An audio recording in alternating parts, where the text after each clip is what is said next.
এই বল্টু, এই যেখানে আছিস ওখানেই থাক, খবরদার এগিয়ে আসবি না, বিচ্ছু কিন্তু কামড় দেবে। আরে আরে বাবুরে, তোকে তো আমি আসতে বারণ করলাম, আপেল দেখলে কি লোভ সামলাইতে পারিস না? এই বিচ্ছু যখন তোর পাছায় কামড় দেবে তখন বুঝতে পারবি। দেখো দেখো এই ছেলের সাহস কত বড়, এখনো আমার গায়ে হাত দিচ্ছে। এই বিচ্ছু তো আমার ঘাড়ে থেকে ওর ঘাড়ে যাওয়া উচিত।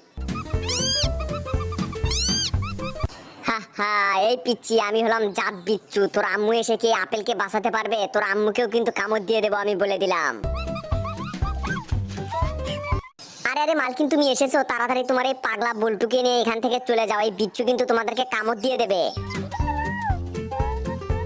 দেখো অবস্থা, মালকিন তো পুরো ভাবনা চিন্তায় পড়ে গেল। এই যে বাবু, তোমরা ভিডিওতে লাইক করে চ্যানেলটি সাবস্ক্রাইব করে দাও। ভালো লাগলে লাইক, মালকিন এমন জোরে চাপ দিচ্ছে, শরীরের সব রস তো একদম বের হয়ে যাচ্ছে। এই লেবুর রস দিয়ে কি এখন বিচ্ছু তাড়াবে নাকি তুমি? হ্যাঁ, মজা আসবে আপনাদের দেখে।